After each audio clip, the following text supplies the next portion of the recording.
First of all, thank you all for coming. Thank you for being here to our Monday night guest speaker series.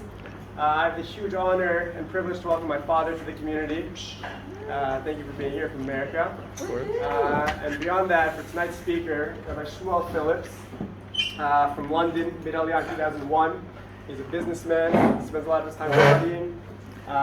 Recently came out with this new book, who I personally haven't read, but my father is a huge fan of. A lot of people in this community already know my love for the Rambam, which I get from my father. And this book really brings to light a lot of the Rambam's principles and combines it with a lot of Hirsch and other Haredi principles, that it comes together and brings materials of the Rambam, thought of the Rambam into one package, into understandable message for everyone. There are books here able for purchase, and on Shavuoth we're going to be raffling 10 of Rabbi Phillips' books. So show up in Shavuot, and without further ado, also this event is sponsored by the Maimonides Heritage Center, who my father is a founder and director of. So thank you to them. And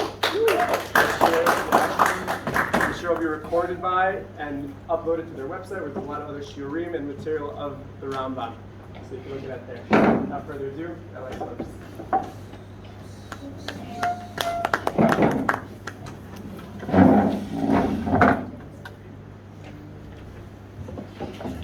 Thank you very much, Hanani, for that warm introduction. Thank you very much, all of you, for coming. Thank you very much to Rabbi Levy for coming over from America. That's correct. To the Maimonides Heritage Center for putting this event on. And really, it's so refreshing to be able to speak to a real live audience. I spent the last year and a half publicizing the book, giving shiurim, pretty much on Zoom. And as all of you know, you never really know if someone's actually watching you or if you've been muted and the screen has been put in the background. So thank you very much for all turning up. I do have the disadvantage relative to Zoom that I can't mute the audience. So if any of you want to pitch in and speak up and ask a question, that's great. I can't even pretend I haven't heard a difficult question, unlike on Zoom. So really this can be an interactive event if anyone wants to ask any questions. So yeah, the Maimonides Heritage Center, this is going to be an event which is focused on the Rambam. Not just any Rambam, it's Rambam with a distinctly seasonal flavor. We're going to be looking at Yom Yerushalayim, which it's just has been tonight. And we're going to be looking at a little bit of the Sefirat Ha'Omer and Shavuoth, which is next week. We're going to be taking a tour around several topics, all of which are touched upon in Judaism Reclaimed, and eventually we're going to bring them back and try and tie them in together with Yom Yerushalayim, Shavuot. Starting off with Yom Yerushalayim. So the focal point of Yom Yerushalayim, is the Har HaBayit, Temple Mount, Har Moriah. And this is mentioned very often, especially in the Midrashim, in the rabbinic commentaries at the start of the Torah. We find that it's the place which is said to have been the part of the world where the creation started, where the dust was taken from to create Adam, where various people sacrificed. The Midrashim talking about Adam, Noach, various other people who sacrificed there. Of course, we have Har Moriah. The first time it's mentioned in the Torah is the Akedat Yitzchak, the binding of Isaac, where Avram's taking Yitzchak. And then the story, the episode that we're going to be starting with tonight, which is Yaakov's dream. This is a particularly significant event, an episode in the Torah. Yaakov is leaving Beersheba, heading towards Lavan. Why is this so significant? Because the early parashiyot, the early parts of the Torah, have several righteous individuals. We have Noach, we have Adam, we have Abraham, Yitzchak, and there's a progression. By the end of the book of Bereshit, we have the beginnings of a nation. We have the family, a clan, and the nation. And where's the threshold? Where do we find that the individuals start becoming a nation? It's with Yaakov. Yaakov's name is changed to Israel, which is the connotation of him in his national agenda. And it's really this journey from Beersheba to Lavan via, according to the Midrashim, via Har Moriah, via Temple Mount, where things really change for the Jewish people. And here's the dream that he had. I'll read out the pasuk. He dreamed, and behold, a ladder set up on the ground, and its top reached the heaven. And behold, angels of God were ascending and descending upon it, and God was standing over him. So there are many people who offer their own interpretations of this dream. What was the significance of the dream? Of course, I'm going to share with you the interpretation of Rambam in the first section of Moreh Nevuchim. Why? Not just because this is an evening of the Maimonides Heritage Centre, but because Rambam's interpretation not only offers us an insight into a key idea within Judaism, it also helps us tie in and understand the dynamics, what was going on within Yaakov's life at the time. Putting ourselves into Yaakov's shoes, we can well imagine that he was perhaps harbouring various doubts and second thoughts, renouncing the safety of the familiarity and the tents that he was described as the Yoshev Alim, a dweller of tents. And he's this timid person studying, and he's then pushed by his mother to go and fool his father. Ends up he's sent away to Lavan, and he's immediately entering this cutthroat, immoral business world. And he may have had second thoughts, is this what I should be doing? So the first thing which is key about Rambam's interpretation is that he does not translate the word malach as prophet, he does not translate it as angel, he translates it as prophet, and he brings various precedents for this. He understands that there are prophets. The vision which Yaakov is being shown at this crucial moment is prophets going up the ladder, where God is seemingly placed, and coming back down again. A little bit of background. For the Rambam, a prophecy is received by those who have greatly developed their character and their intellect. Yaakov's dream teaches that this prophet, who is the pinnacle of human achievement in Rambam's book, having scaled the heights and achieved a great insight and understanding of how God operates, he must now return back down to the regular people, invest and lead in them, and be involved with all their matters and affairs. With this message, the Torah is rejecting outright this stereotype of the reclusive man of God that we find particularly in Christianity, the monasteries. This stereotype of the reclusive man of God who's unconcerned with the fate of those around him, who walls himself off from the rest of the world.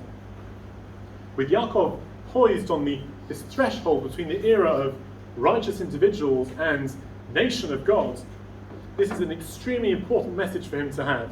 And it also teaches right the way through the generations what a Jewish leader, what a great Jewish person should be aspiring to do. Following the dream, Yaakov proceeds. He seems to have a complete change of personality. He's no longer this timid, quiet dweller of tents who's pushed around by his mother. He's now confronting and arguing with Lavan, making demands, and a few years later he's walking away with wealth, the family, and again eventually confronting his brother Esau.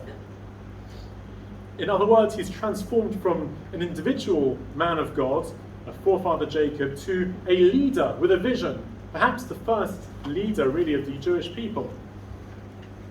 Rambam describes towards the end of Moreh Nevuchim how the Avot were all outward looking. Their motivation was not just for themselves, but to build up a nation of people who recognized God.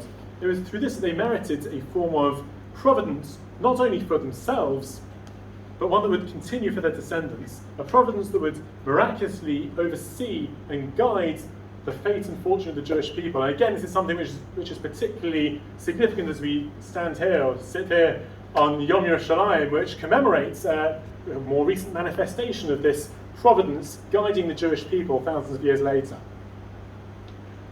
But this crucial prophecy received by Yaakov and Har HaBayit is also part of a bigger question.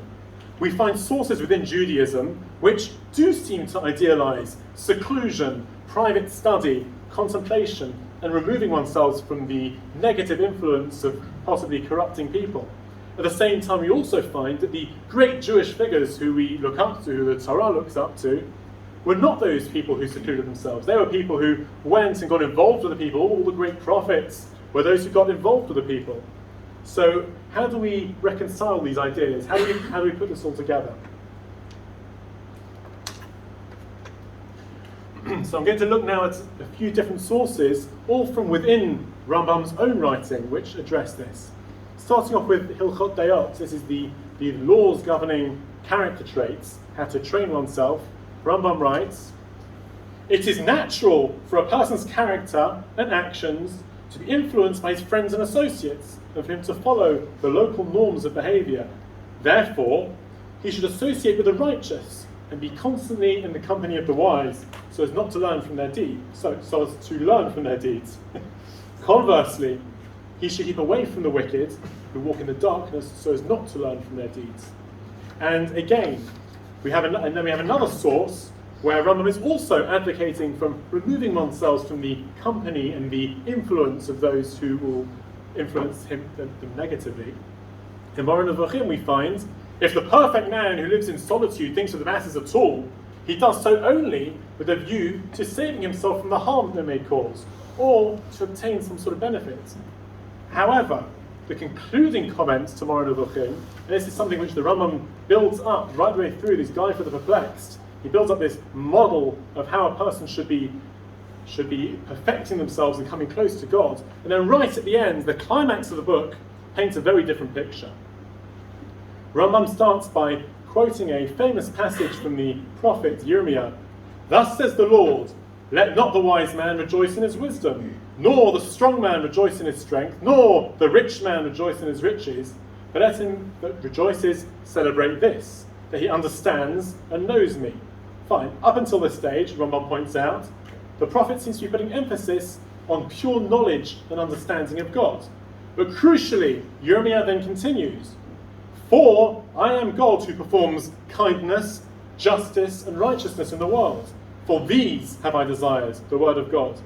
The intention of this conclusion, explains Rambam, is that the perfection of humanity, which is considered praiseworthy, is not just to reach the greatest perception of God, but to follow after this knowledge, constantly intending to perform kindness, righteousness, and justice, and to mimic the actions of God.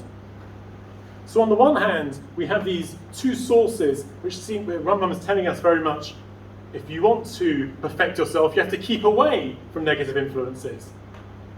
You have to be careful of those around you and only mix with the wise and the moral and the righteous. On the other hand, the final stage in the perfection of humanity, Rambam is telling us, well, don't just sit there contemplating and thinking about God. You've got to get out there and mimic God's act of kindness and justice and righteousness in the world. And then we have the ladder, of course, where Yaakov is being told, yes, you've been the Yoshev Alim, but that's not good enough. You have to go back down the ladder again and build up the nation and help everyone else around. So I'd like to suggest a resolution here, that the statement which advises strict separation for communities of evildoers is directed to the common man, as Rambam would call him, who is still taking the initial steps on the journey of religious success. For such a person on this first stage, he needs to be isolated from negative influences in order to build himself up and internalize the Torah and its truths. In the religious journey painted by the Rambam, this isolated journey develops his or her perception of connecting to God and undergoes a significant change. This leads them to the second stage on the long march to ultimate perfection, that by meditating on and understanding God's teachings and how they relate to the world, one reaches the stage he describes at the end of Hilchot Teshuvah, where one's mind is gradually more and more focused on God. Even when the person is involved in other matters and worldly affairs, or mundane affairs, their mind is still somewhat focused on God. And it would seem that the concluding comments to Moreh Nevuchim, which tell the person, hey, it's not good enough to be speculating and thinking about God, you have to go down and help people, these are directed to the person who's already been through the first two stages. The person who, like Yaakov, has been sitting in a tent. He's been a dweller of tents for many years. According to the Midrashim, he's been studying with Shem and Ever. He has now reached the stage where he's trained his mind and he's understood how God operates in the world. Now he needs to come back down the ladder and get involved and help other people. And I would like to suggest further that this doesn't just resolve an apparent contradiction within Rambam's own writings, it can also resolve an apparent contradiction within Rambam's own life. we find there are Maimonidean scholars and biographers who struggle to reconcile the altruistic and public-spirited reality of Rambam's life with the individualistic and philosophical model that he appears to endorse in his writings. This is a quote from Isidore Twersky in his introduction to the book on Rambam. He writes that Maimonides' biography immediately suggests a profound paradox. A philosopher by temperament and ideology, a zealous devotee of the contemplative life, he portrayed and yearned for solitude and the spiritual exuberance of meditation. It's a great line. He nevertheless led a relentlessly active life that regularly brought him to the brink of exhaustion. And this is something which Rambam himself described his own life. He came back from the palace where he was working for the royal family of Egypt, serving them in his capacity as a physician. He said he would return to find the antechambers filled with Gentiles and Jews. I would go to heal them, write prescriptions for their illnesses until the evening. I'd be extremely weak. So this clearly isn't someone who is secluding himself and hiding himself away from everyone to contemplate the finer philosophical and religious points. So based on our earlier suggestions, it could be that Rambam's life is broadly consistent with the stages of religious growth that we've been through. In his early years, Rambam predominantly devoted his energies to religious study and spiritual growth. This is when he wrote his first work, the commentary to the Mishnah. But it's not unrealistic to imagine that Rambam follows his own prescription. During these years, he attained some kind of intellectual connection to God, and this is the Rambam who emerged from the study hall years later to serve as a communal leader in Egypt and as a physician. And these are posts which placed significant burdens on his time, but did not seem to distract him from compiling his Mishnah Torah and, of course, his Moreh Nevuchim. His mind was still functioning in a religious way and connecting to God and thinking about these ideas, even when he was involved in other things. And this contradiction, this apparent contradiction in his writings, which we can see as representing several stages of religious growth, can perhaps be seen to correspond to different stages of Rambam's life as well. I'd like to perhaps take this a little further still. The conclusion of Moreh Nevuchim, with its focus on the prophet re-entering society to assist people as the highest level of human achievement, may also be able to correct some popular misconceptions regarding the Rambam. One sometimes hears people complaining and not being particularly happy with Rambam's intellectual focus, his elitist focus, not focused on Ben Adam L'Chavero and interpersonal mitzvot, focused only on the rational contemplation and the scholastics. As it's normally understood, the function of character development within Rambam's Judaism is quite limited, of secondary importance. It has its role of preparing a person in order to be able to achieve an intellectual connection to God. For Rambam, the entire range of character traits must be in sync, must be controlled and balanced in order for a person to be able to achieve an intellectual connection to God. If one is prone to anger or drawn after various physical desires, their mind will not be able to connect to God in a proper way. That is the normal way that Rambam is understood to approach character traits. And it's true, that is the approach we find in Hilchot Dayot. However, the way he interprets Yaakov's dream on Har Moriah, with the prophet having to come back down, coupled with the conclusion to Moreh Nevuchim, which focuses and emphasizes the need for the great person to come back down and mimic God's actions of chesed in the world, paints a very different picture. And perhaps we can see that, and this is something which also Rambam appeared to live in his own life, he was someone who very much gave himself to others. We can find that Rambam did actually have a far greater focus on interpersonal mitzvot and helping other people than he's often given credit for.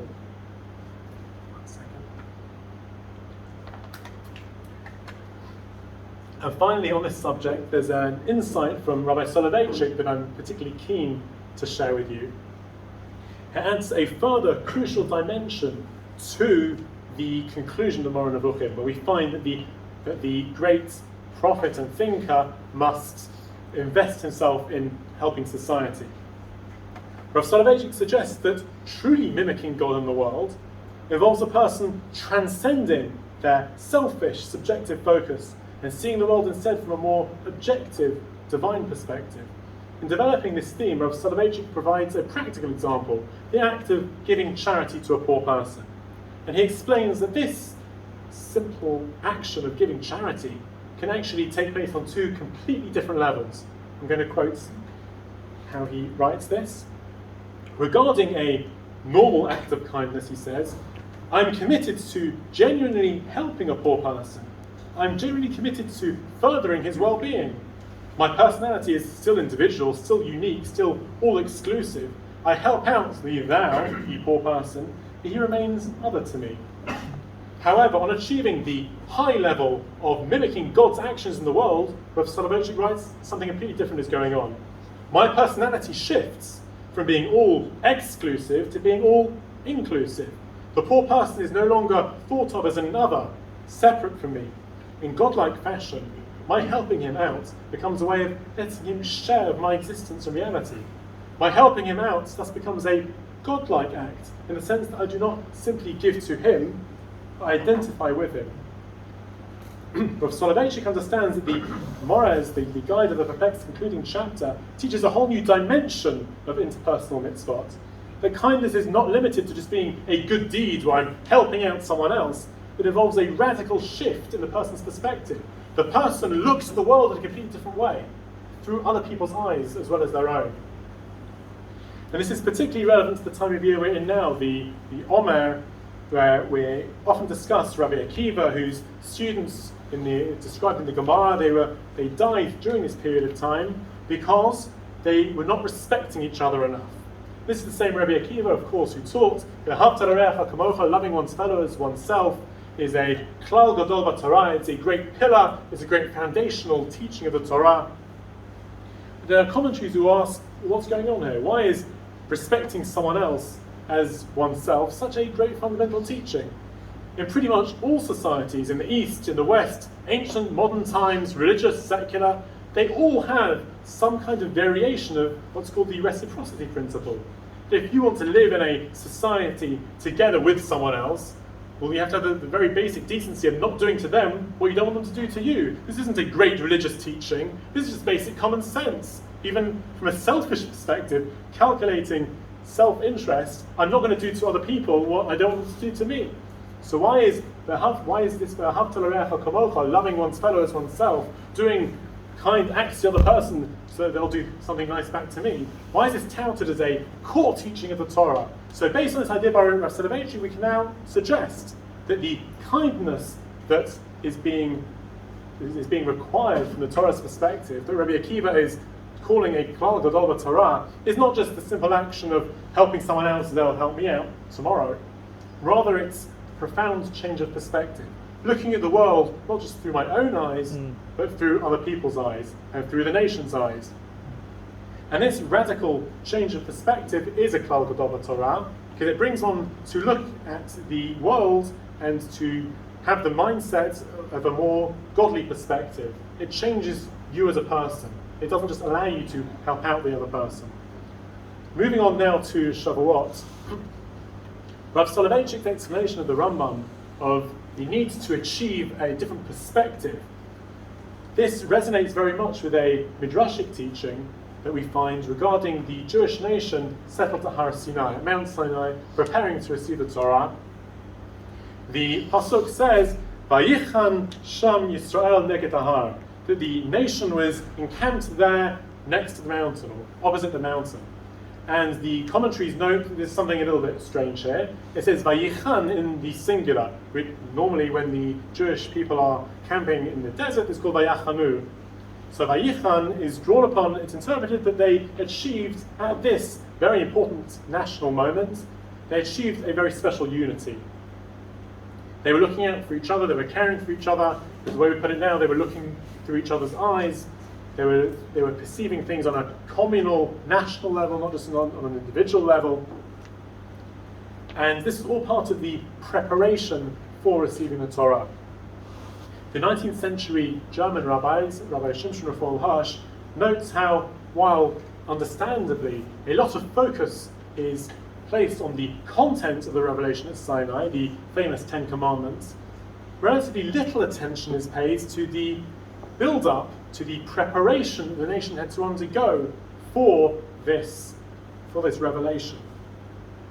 There were 3 full days in advance of the revelation, they were told to prepare and to purify themselves. Then at the time of the law giving, strict boundaries were set up. No one was allowed to approach and come onto the mountain. Each of these rules, he writes, was intended to emphasize the gulf, that the Torah was communicated from the outside, from an external source. It did not emanate and was not generated from the people themselves. And this is a very important point for Rav Hirsch. He contrasts Judaism with the way in which anthropology and sociologists view religion in general, as a mere projection of social values and thoughts and the priorities of society. Little more than a means by which we can understand society. If you're a sociologist, if you're an anthropologist and you want to understand how a society works, you'll look at the music, you'll look at their culture, you'll look at the language, you'll look at the politics, or hopefully not, and you'll also look at the religion. Why? Because the religion is understood to be just a projection of the people's own morality, their own belief system, placed in some sort of symbolic setting. To quote the French sociologist Émile Durkheim, religion is a projection of the social values of society, a means of making symbolic statements about society. In short, religion is just society worshipping itself. In this sense, argues Rav Hirsch, Judaism stands apart and cannot be defined as a regular religion, since the Torah's revolutionary and demanding laws clearly do not reflect the religious and moral standing of the people who first received them. God's instruction to the Jewish people to purify and prepare themselves and make themselves worthy for receiving the Torah symbolizes a fundamental principle, that the nation was not inherently worthy of hearing God's word. The prohibition against drawing near the mountain of Mount Sinai represents a further symbolic physical representation of the Torah being communicated from outside the encampment, not emanating and coming from the ideas from within. And of course, the sin with the golden calf immediately after, where many of the people were caught up in some sort of idolatrous revelry, shows even more clearly that the people's basic instincts and inclinations were not monotheistic worship of God. These were people who'd been slaves in pagan Egypt and are having to be drawn away through the Torah. The Torah was an immense challenge to them. It confronted them with teachings they were going to have to keep. It was a struggle for them. And to an extent, we can see the same kind of idea within Rambam. That the Torah, with its monotheism, its ethical monotheism, the way it's written, was, as Rabbi Joshua Berman puts it, a revolutionary document in the context of ancient Near Eastern thought. It's one which would have severely challenged a nation which has really spent centuries as part of a pagan society. And it's so much so, Rambam writes, it would really take centuries for the nation as a whole to be able to properly cast off their idolatrous influences and inclinations. For Rambam, he even describes how several of the mitzvot were framed in a way that would draw the people away from their pagan mindset. The unfortunate episode of the golden calf and the punishment of the men who went astray with the daughters of Moab vividly demonstrate that the core values of monotheism and morality which confronted the people were non-negotiable, but they were a struggle for the Jewish people at the time. And we can very clearly see then this being a response to the challenge of the sociologists, the anthropologists of religion, and something which would apply to Judaism also. They view it as something which really emanated and built up from the people themselves. I'm going to conclude now with one final idea, which is going to tie Yom Yerushalayim together with Shavuot, and then we'll stop and have a few questions. There's a very unexpected, surprising aspect of the revelation at Sinai. Remember, this is an event which is built up in rabbinic commentaries as the climax of the Exodus, perhaps even the climax of the creation of the entire world. You've got the whole nation standing around the mountain, participating in, witnessing God's revelation.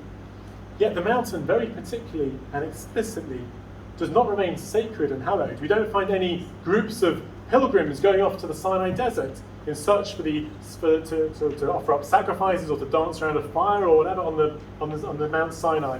I actually googled this when I was preparing the shiur. The only tours you can find to Sinai, I mean, you can get tour guides, you can pay anything to go anywhere, but the only people who actually organise proper tours to the Sinai are Christian groups. You don't really find any Jewish groups who are even interested in going to Mount Sinai. I don't think, correct me if I'm wrong, I don't think Jewish tradition even tells us anything about where Sinai is. I'm not sure we can even identify. There are different books that have been written to try and work out even which country Mount Sinai is. And this is perhaps the whole point. Why is this? Because there's an explicit verse in the Torah, Bimshachai Ovel, after the revelation at Sinai, Bimshachai Ovel, when the ram's horn sounds a long, drawn-out blast, Hema Yalu Bahar, they may now ascend the mountain. All the restrictions which have applied throughout the law-giving, throughout the revelation, which are intended to distance the people from this holy place where God's presence is residing, these restrictions go away straight away. People can go back up the mountain and returns to normal. The mountain does not retain any sanctity. In a way, this is a little bit like Moshe's grave, where the Torah deliberately does not tell us the location of the grave, so it will not become some kind of shrine, a place where people can pray to an entity other than God, which is something which Judaism is very careful about, traditionally. It seems that God wanted to prevent us from having places and shrines like mountains and graves where people would go to have revelry and worship. And this fits very much with an interesting point made in it's an incredible essay by Rabbi Meir Simcha of Davinsk. He's a scholar who was greatly influenced by Rambam's thinking. He writes in his Meshech Chochmah how there is no such thing as a place or an object which is intrinsically holy. Holiness is only considered to attach to something, somewhere, which is instrumental in carrying out God's will, and only for as long as it is involved in carrying out God's will. He draws upon a midrashic interpretation of Moshe breaking the Luchot. He comes down the mountain, he sees the people dancing around, involved in this worship of the golden calf, and he smashes the tablets. What does God say to him? According to this midrashic reading, Asher Shebarta, Yasher Kochacha Shebarta. Well done, congratulations, Shkoyach, as we'd say now. Well done for breaking the tablets. Why is God so pleased? Why is Moshe right to have broken these tablets? So according to Rav Meir Simcha, the error which lay behind the sin of the golden calf was attaching holiness to physical objects. They had viewed Moshe erroneously as some kind of intermediary between themselves and God. Once Moshe was no longer in the picture, they sought an alternative in the golden calf. Moshe realized that until this fallacy had been corrected, until they'd put right this misconception, bringing them stone tablets which had been written, as the Torah describes, Be'etzba Elokim, had been written with God's own handiwork, until this had been corrected, they would end up worshipping and attributing intrinsic holiness to the stones themselves, not just in there as a means to serve God, not just as something which is conveying God's message to them, but they would actually view it as something holy in its own right. By smashing the tablets in front of the people who are celebrating with the golden calf, Moshe is teaching the people a vital lesson. That such holy objects, holy people, holy places retain their holiness and function only as long and in the context of them serving God's will. The tablets lacked any intrinsic holiness. Once the people were no longer going to be gaining from them and learning and connecting to God through them, the holiness was gone and they were smashed. And this was the correct reaction from Moshe. And taking this further, in order to make sure that people would remember this crucial lesson, what happened with the smashed tablets? They were taken and they were put inside the Aron, they were put inside the Ark of the Covenant, which itself was placed as the centerpiece of the Mishkan and later the Beit HaMikdash. When the people were coming along to their holy place to worship God, right at the center, there are the broken Luchot, to remind them that it's not the places that are holy, it's not the objects which are holy, they're only holy in their context of connecting people to God. So Har Sinai, not being permanently sacred and a hallowed place, may have been intended to reinforce this very same message. While pagan societies around the world, literally all over the world, have gone up on mountains and worshipped sacred high places, Sinai, which is the one place where the Jewish nation participated in a mass revelation, its unique revelation was immediately returned to its regular status as soon as the show was over. So this actually brings us back now to a very difficult Yom Yerushalayim problem. The status of Har HaBayit, the status of Temple Mount. We're not talking here from a political perspective, national politics, religious politics. We're talking about the fact that the halacha has made Har HaBayit, has made the Temple Mount holy permanently. Even today, in the future, it's not just while the Beit HaMikdash there, it is a permanently holy place. So how does this fit with the ideas that we've discussed so far? In what way is it holy, and how are we supposed to relate to Har HaBayit? So this is in fact a problem which Rabbi Meir Simcha himself notes in his Meshech Chochmah. He writes, all the sanctities, Israel, Jerusalem, the temple, are just details of the Torah. They're all sanctified through the Torah. There is no difference for all Torah matters, either in regard to place or time. It's the same in Israel and outside the land of Israel. Do not think that the sanctuary and the temple are holy objects in their own right, for nothing in creation is holy in itself. All sanctity is due to a command that the Creator commanded us to worship Him in a certain way, through certain things in certain places. So the Torah can command us to revere certain times and places, to treat objects related to divine worship in certain ways, that they do not ever become independently holy and hold special power in their own right. And it's not a new concern either. We find that the prophet Yirmiyah, albeit not a particularly popular prophet, he cried out, Heichal Hashem, Heichal Hashem, Heichal Hashem. The false prophets were reassuring the nation that the Mikdash was so holy, it had so much intrinsic holiness and power in its own right, they would never be destroyed. Whatever the people did, whatever low moral level they sunk to, whatever idols they were worshipping, they could continue doing whatever they want as long as they continued the sacrifices in the temple.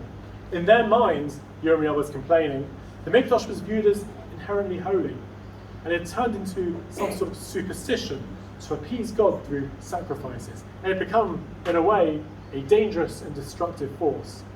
And bringing this update to modern times, we find this modern Israeli religious thinker Yeshayahu Leibowitz, also a pretty controversial thinker.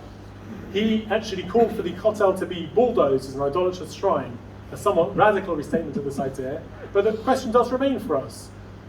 What was the Beit HaMikdash supposed to represent? What was its function supposed to be? What made it permanently holy? And what does this mean for us today? How are we supposed to be relating to Har HaBayit and the Kotel? So, according to the Rambam in Moreh Nevuchim, part of the function of the Mikdash was to point us away from idolatry. Worship of the Mikdash was specifically facing the west, the Ma'arav, with the back to the sun. Pagan temples were set up on the mountains, and they used to face the east, face where the sun was rising. The sun was always a very important feature in the pagan pantheon. So the pagans would face the east, the Beit HaMikdash, people would go to worship, specifically facing away towards the west. Secondly, while the pagans would place their idols and figures at the center point of their temples, the Mikdash contained at its center the Aron, the ark with the luchot, the laws of God. This is what we are revering. And most importantly, as we mentioned, the fragments of the broken luchot. And their very existence of these luchot, and particularly the way they're placed at the center point of the temple, right where the pagans at that time would place their idols at the center point of the temple, was supposed to be representing and teaching the people just this very point. That yes, we go to the Mikdash, it has a certain function, it has a certain feature, but it does not contain intrinsic holiness. So, what does the Mikdash have if it is not intrinsically holy? We are told that the Beit HaMikdash, Har HaBayit, is a place where the Shekhinah rests. God's presence resides. Again, what does that mean? What is the Shekhinah? What is God's presence? So Rambam explains in his Moreh Nevuchim, in his Guide to Perplex, that Shekhinah, God's presence, refers to a heightened providential dynamic, or we might call in modern terminology a hashkacha hotspot. This is something which Shlomo HaMelech, King Solomon, seems to allude to in his dedication of the first temple. He says a prayer to God, the heavens of heavens cannot contain you, God. How can you be said to reside in this house? No, rather, this should be a place where God answers the prayers of all nations. And this is how we understand the concept of God's presence residing in a certain time and place. Not that the place is intrinsically holy, it contains certain magical or special powers, but rather it's God being in a certain place or close to us at certain times, is that God allows us greater access to Him at certain times and places. He doesn't reside within a limited physical space with a physical framework of time and space at all. It's rather our enhanced ability to experience Him and spiritually and relate to Him providentially, which is special about Har HaBayit. So concluding now on Yom Yerushalayim, we have a precious gift in Har HaBayit, a place that we know even today the Shekhinah is said to rest. The providential and the spiritual possibilities that this brings never leaves Har HaBayit. It's in this sense that it remains holy to us now and in the future. We must take full advantage of this enhanced providential and experiential opportunity that this offers us. We mustn't allow it to be sidelined into any type of political distraction or even idolatrous shrine by viewing it as some kind of independently holy or magical site. Rather, it should serve us as a conduit to guide our thoughts, our prayers, our aspirations, to propel us, each individually and collectively as a community, as a nation, up the ladder of spiritual growth. Thank you very much. Beautiful. Don't be asking some questions. Does anyone have a question? There's no pressure. Okay, first of all, thank you. I enjoyed that a lot. I'm curious if you could, in terms of like how practically you would guide someone in terms of living their life. So the Ark-Yusan have said in the beginning of like first you like become a prophet, and first you work on your thoughts and work on your philosophies and work on your views of life, and then after that you come back down to the real world and start like being the person. Would you recommend, let's say, to people in this room, like, all right, guys, until you're 40, just like work on what you think, and then like once you become 40, start thinking about being a good person. But like push the, you know what I mean? It sounded like it's almost like there's two stages, and they're very distinct. Like first you work on your thoughts, then you work on your actions. Curious how that plays out practically. Definitely. I mean, it's very hard to come up with one precise formula of number of years and which is set to fit every person. Certainly, the pattern that before a person seeks to get involved with communal matters and more broadly involved, they should spend time just thinking about who they are, who they want to be, building up their own understanding of what Judaism is and what they want to be doing, rather than just throwing themselves straight into the mixer. Exactly how long a person should spend, I mean, each generation, each person, I don't think you can come up with a specific formula as you allude to. I don't know what's on there. Sorry. Well, I don't know if I'm understanding it correctly, but how are we wise enough to judge our own religious journey? Like, by what we were saying, and in that, we're not. We're only humans, so who are we to judge that? Do you know what I mean? Right. I mean, it could be a little bit the same with all. I mean, with all decisions in life, and religious matters, non-religious matters. We do the best we can. We try and plot our paths in life the best we can. We take advice from people that we think are in the position to give us advice, and just try and work out our capacity, how much we think we can sit down, slowly build ourselves up first, and when we feel we're ready, what we can contribute and how. Take advice from people who maybe we think have gone through that journey themselves, perhaps as well. But these are general patterns rather than specific formulas. I don't think it's very easy to. I don't know how long Yaakov would have spent sitting in the tent. I don't know how long Rambam spent sitting in the tent. It may have been different. Their dynamics, the societies they lived in, the needs of their communities are different. So certainly in terms of the formula, I would say it seems a person should spend time contemplating and building themselves up first before they're able to look to go over to others as a general life pattern. exactly how that fits in, that's a matter for everyone to work out and take advice and discuss with people. That really answers it, but anyone else? Anyone else? So once again, thank you so much to Rabbi Phillips for being here. Thank you. And again, once again, there are 10 books of Rabbi Phillips that are going to be auctioned off on Shavuot for whoever's here, whoever participates in the all-night learning program. Another huge thank you to the Maimonides Heritage Center for sponsoring tonight.